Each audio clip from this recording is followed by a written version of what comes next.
This is H.A. Graves with a story looking at homeless people and street people in the U.S. Why is this happening in the richest country in the world? Who are they really? What, if anything, can be done to change it? In many big U.S. cities, you can't hardly pass an intersection without seeing someone with a sign looking for donations. We'll work for food, they often say. Today, you often see other messages: homeless, broke, please help, or out of money, no work, God bless you for helping. Yes, there are money scams that take advantage of people's generosity. Then there's the others that you can tell genuinely are in need. Who knows for sure usually? I've more and more tried to talk to them as I've waited for a stoplight to change. Sometimes I'll even give them a few spare bucks. Their stories are sometimes interesting, if nothing else. Then there's also the inner cities where you spot homeless people sleeping on benches, sidewalks, and under bridges.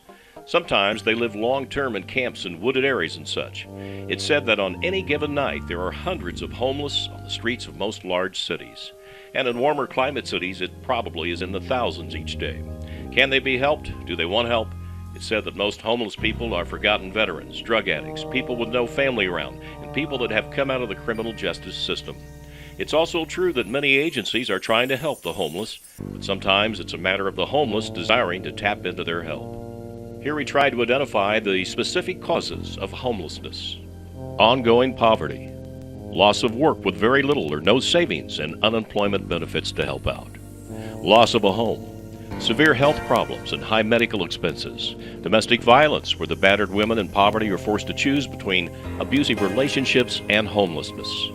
Mental illness, showing roughly 16% of single homeless adults suffering from some form of severe and persistent mental illness.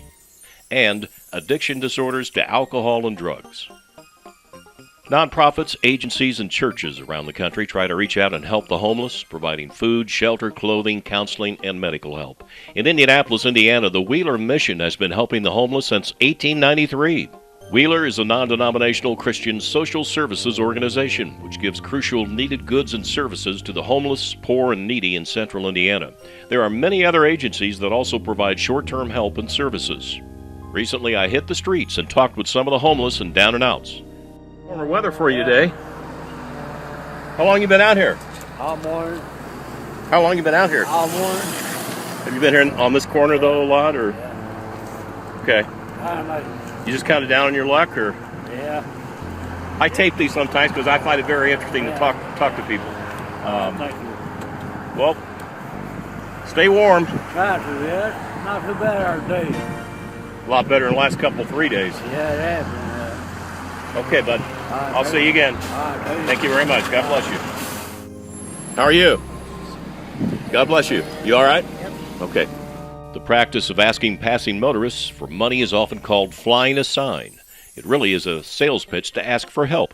In some cities, it is actually a cottage industry. According to Michael Stoops, Director of Community Organizing for the National Coalition for the Homeless, panhandlers remind the American public that not everyone is making it in our society, and that can make them uncomfortable.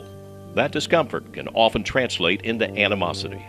Stacy Horn-Coach, the former director of the homeless policy for the city of New Orleans, says sign flyers are tapping into the limited pool of sympathy money in any community. It can create a total lack of empathy and sympathy for the homeless, according to Coach. Street Reach Indy collects money for the needy by their strategically placed 20 bright blue parking meters and 6 cash donation boxes around downtown Indianapolis. Some of the meters accept credit card donations. The city believes that donating this way, instead of giving directly to a person asking for money, better distributes funds among resources to help prevent homelessness. Some cities have actually gotten tougher for where and what the homeless can do. Will the problem ever go away entirely? That's probably not likely. As long as there are caring and generous people walking and motoring by, there will always be people asking for help.